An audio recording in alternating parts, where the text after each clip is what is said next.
Hi, so I thought I'd do a quick back to basics kind of series, just kind of backtracking and talking about the very basics.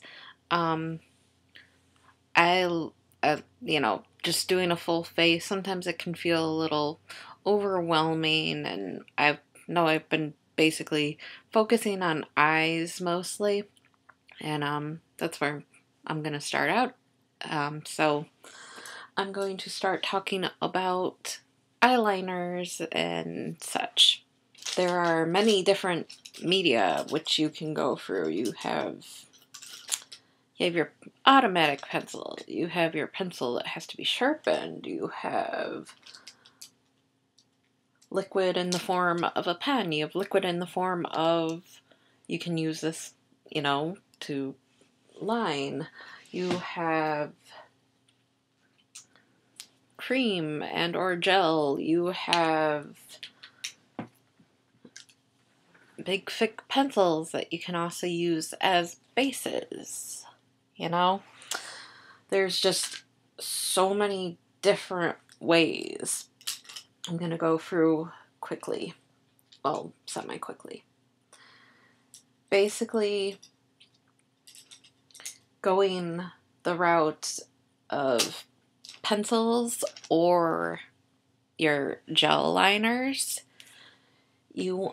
two very important tools: sharpener, sharpener, sharpener. You always want to have a nice sharp point on any pencils you're using if you want to have a really nice defined line.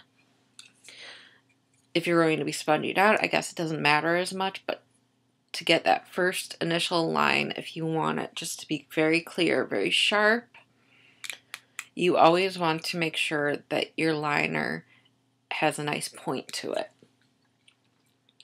I have some liners here. Some of my favorites are my e.l.f., of course, shimmer eyeliner pencil, my Essence, and LA Colors, of course. Just beautiful, beautiful. And I can't remember who it was, but there was a YouTuber I watched a video of, and she said about liners being made in Germany that they have a better quality to them. And I found that sometimes that is true, sometimes it's not. So I don't follow rules anyway, so I always like to do trial and error to see how things go. So basically, yes, very sharp point on your liners, very important to have. I also like using the NYX Jumbo pencils if you want like a bolder line and you don't want to just be in there constantly. Those are for more precision and smudging out a smaller line, which I really like. These are very versatile. You can use them as a base. As far as I'm concerned, you can just use them just as an eyeshadow too. So they're really an all over eye product, basically. The Wet n Wilds I do like. They crease, unfortunately, so basically priming your lid, helping this product out as much as you can before you put it on is a very important thing. What else? Okay, the second tool you're going to want to have, if you're also, you have your pencil liners and you have them sharp, and if you decide to buy a gel liner or foray into that forest, you're going to want a brush. So basically, here are some examples of brushes that you could use. Now, of course, these are all, semi-affordable. You have your bent eyeliner. I have an angled Echo Tools angled brush. I have a very small shader brush. And over here, I have, this is just plain paintbrush. If you have one like hanging around the house, even if you have one that's like, just a straight up like this and it's not bent and you can kind of bend in there, how it will fit nicely for you, then you can go in with your little pot of gel liner, you know, just scrape in like I've done on these. I like to use the sides to kind of get off the excess eyeliner that kind of may goop on the brush, so I can get a really nice defined line. My last one to talk about are the glitter liners. Of course, you never really want to share these with anyone because of, you know, you basically have the applicator and you plop it back in, and it's not, there's no way to keep them sanitary. So basically, personal use. I've found that the hard candy doesn't give equal displacement of glitter, but whereas my NYX really does, every time I get a really good swipe of color.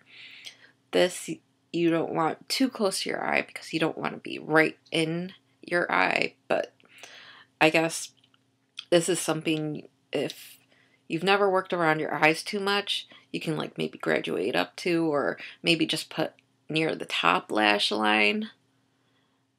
Just, you know, safety precautions, because you don't want to jab yourself with one of these. The liquid, it'll sting, and basically you'll have to be running for your eye drops, and that's not pleasant. So basically, yeah, leading back to this, it's just, you know, how you would like use a felt tip pen, and you can do that right on the lower lash line, right by the upper lash line. There's also something called tight lining, where I'm not going to tug at the skin, but some people do.